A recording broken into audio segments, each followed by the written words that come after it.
On est au Salon du bateau et des sports nautiques de Montréal 2013. Aujourd'hui, on est dimanche, c'est la dernière journée du salon. On est en compagnie de de la rameuse Mylène Paquette. Bien important de le spécifier. Tu fais de la rame. Oui. Je veux savoir un peu où est-ce que tu en es avec ce projet-là. C'est un projet qui est magnifique. Oui, c'est ça. Donc, je devrais partir le 15 juin prochain. En fait, il faut pas que je dise je devrais. Je vais partir le 15 juin prochain d'Halifax maintenant parce qu'on a coupé un peu partout dans le budget, pour pouvoir être capable de partir cette année. Donc, je pars d'Halifax en Nouvelle-Écosse pour pouvoir me rendre en France à la rame en 90 à 100 jours environ. 90 à 100 jours de mer. Et là, il y a eu des changements, je pense. Est-ce que tu as encore le même bateau ou je pense que le bateau a été refait, quelque chose comme ça? Oui, c'est ça. Donc, je l'avais en ayant ramé en 2011 de Montréal aux Îles-de-la-Madeleine. Je l'ai laissé aux Îles-de-la-Madeleine pendant une bonne saison, presque un an. Et puis là-bas, on a rallongé la cabine vers l'intérieur du pont. Donc, ça fait en sorte de me procurer plus de sécurité en mer parce que le principal danger en rame océanique, c'est le chavirage, la portière ouverte. Parce que c'est un bateau qui est auto-redressable, mais aussitôt que je vais chavirer, si la portière est ouverte, ça peut occasionner de l'eau qui rentre dans la cabine. C'est une boîte d'eau. C'est ça. Donc, en ayant allongé la cabine vers l'intérieur du pont, on a pu garder le premier mur. Donc, on a maintenant 2 murs, ce qui fait vraiment un habitacle étanche entre l'extérieur et la cabine. Pardon, mon milieu de vie à moi, où est-ce que je vais vivre. Donc, ça me fait un sas. Donc, quand je rentre dans la cabine, je ferme la portière derrière moi avant d'ouvrir la seconde porte pour pouvoir rentrer dans ma cabine. OK. Donc plus de sécurité. Oui. On sait que c'est un très gros défi. Il y a en Europe ce qu'on appelle les rames de Guyane.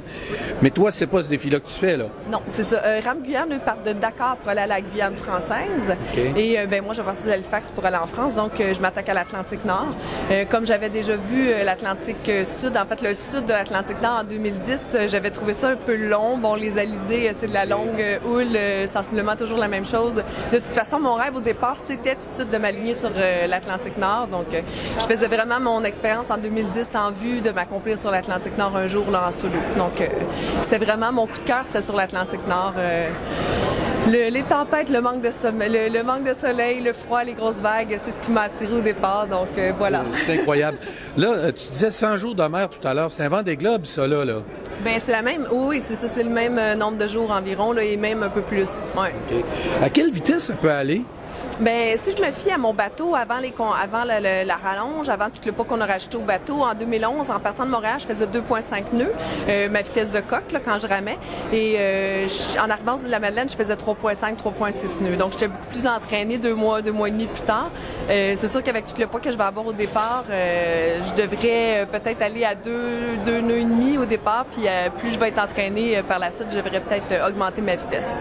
Si tu parviens à faire ça, tu vas être la première Québécoise à avoir accompli cet exploit-là. Oui, la première en Amérique. Hommes, femmes confondus. Il n'y a pas d'Américains ni de Canadiens qui ont fait l'Atlantique Nord. Fait que je vais être fièrement la première Canadienne.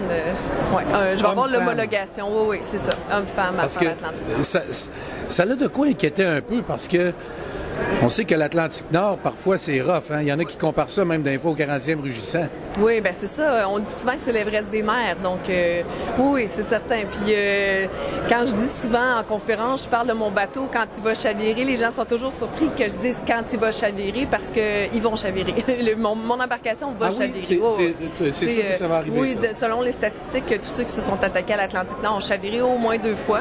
Donc, on est vraiment paré à chavirer. Là. Quand on sait qu'il y a une mauvaise météo qui s'en vient, on prépare le bateau en conséquence. Est-ce que tu traînes un canot de sauvetage dans ce bateau-là? Oui, donc j'ai canot de sauvetage, j'ai un grab bag aussi, puis j'ai tout ce que j'ai besoin dans mon grab bag là, pour pouvoir subvenir à mes besoins pendant une longue période de temps aussi. Donc, OK. Balise de détresse, etc. S'il y a quelque chose Est-ce que tu as un AIS? Oui, j'ai l'AIS. Je les mets pas tout le temps parce que ça coûte cher en énergie, mais je vais tout le temps recevoir l'information des autres bateaux. Et puis, c'est ça. Puis j'ai 2 EPUB, 2 balises de détresse, une dans mon grab bag, une avec moi là, dans l'embarcation. Donc, j'ai beaucoup de backup sur le bateau. Ouais. Parce que là, ce qu'il faut savoir, c'est que c'est pas un voilier. C'est tout petit, donc tu te promènes au travers d'une autoroute de cargo avec un engin pareil. Faut que tu saches où est-ce que tu es, puis eux, ils doivent savoir où est-ce que tu es aussi. Oui, tout à fait. Donc, si je vais dormir, j'émets, parce que, en allant me coucher, c'est sûr que je veux vraiment émettre, donner ma position aux autres. Mais le jour, en tant que tel, je ne vais pas ouvrir mon AIS en tout temps parce que ça demande trop d'énergie. Mais c'est ça, c'est une autoroute. Donc, il faut vraiment être prudent, il faut faire attention, il faut faire une vigie. Je ne vais pas dormir 6 heures en ligne, je vais me lever régulièrement pour aller voir s'il y a n'y a pas quelque chose de spécial autour. Justement, Mylène, c'est quoi la gestion du sommeil? La gestion du sommeil, moi, la première aventure que j'avais faite, c'était en équipage, donc on faisait du 2 heures. Ensuite de ça, quand j'ai fait le Saint-Laurent, c'est sûr que j'arrêtais dans des marinas et ma seule expérience en solo, c'était 9 jours sur le golfe du Saint-Laurent, donc entre la Gaspésie et les îles de la Madeleine. J'ai pas pu tester des espèces de patterns ou d'habitudes parce que j'ai eu des grosses tempêtes, 2 tempêtes qui m'ont empêché de ramer pendant une 20 heures puis une autre 48 heures, donc ça a coupé vraiment ma routine. Mais en général, j'étais quand même à l'aise de ramer 3 heures sans arrêt. Donc ce que je prévois de faire, c'est 3 fois à 4 fois 3 heures par jour. Donc quand je commence, j'arrête pas, je commence, c'est parti pour 3 heures. Donc entre certaines 3 heures, je vais prendre 1 heure, 2 heures de pause, de break, puis après ça, la nuit, je vais faire un bon quart de rame durant la nuit. OK. Je voulais te demander, tu es aujourd'hui avec la Société de sauvetage. Pourquoi est-ce que tu es avec la Société de sauvetage? On sait que la Société de sauvetage, ils ont racheté le volet plaisance de l'Institut maritime du Québec. Ils offrent des cours maintenant en navigation. Hein? Oui, c'est ça. Donc moi, je suis mes cours en navigation maritime à la Société de sauvetage avec l'École de navigation de la Société. Donc là, je suis en train de faire mon cours d'électricité maritime. J'ai fait mon cours de météorologie l'année passée. Et puis là, cette année, je suis mon cours d'électricité maritime. Donc je suis ici pour les accompagner, puis être dans leur kiosque avec eux, puis parler des cours qu'ils offrent à la Société de sauvetage.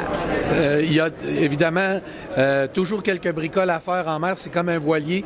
Ça brise parfois? Oui, j'avais eu une expérience justement sur le golfe. J'avais un petit début d'incendie dans mon embarcation à cause d'une surcharge électrique. Donc, je veux plus jamais que ça m'arrive. Et puis, c'est une bonne expérience. Là. Déjà, une fois le feu éteint, je savais déjà que c'était une bonne expérience. C'est de la gestion de crise. Oui, c'est ça.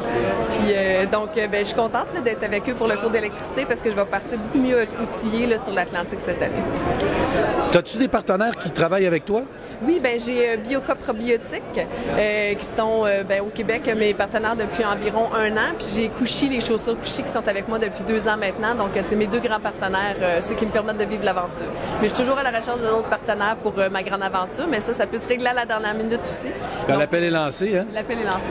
Je voulais te demander, est-ce qu'on peut te suivre? Est-ce qu'on va pouvoir te suivre pendant ta traversée? Oui, donc au www.mylenepaquette.com, les gens vont pouvoir me suivre. Il va y avoir des tweets en direct de l'océan, des statuts Facebook, des photos aussi et puis des blogs. On va aussi avoir des petites capsules éducatives en environnement, donc à partir de mon site web. Et puis, vous allez aussi voir la cartographie en ligne. On répète l'adresse Internet? C'est www.mylenepaquette.com. Merci beaucoup, Mylène. On te souhaite une belle traversée. Pour ce qui est des voileux, on te souhaite le meilleur des vents. On souhaite le meilleur des vents, mais pour toi, ça va être la meilleure des mers. C'est bon, la meilleure des vagues pour pouvoir surfer sur les vagues, c'est ça. Et les meilleurs courants. C'est bon. Merci beaucoup. Ça fait plaisir. Bon. Merci beaucoup, Mylène Paquette.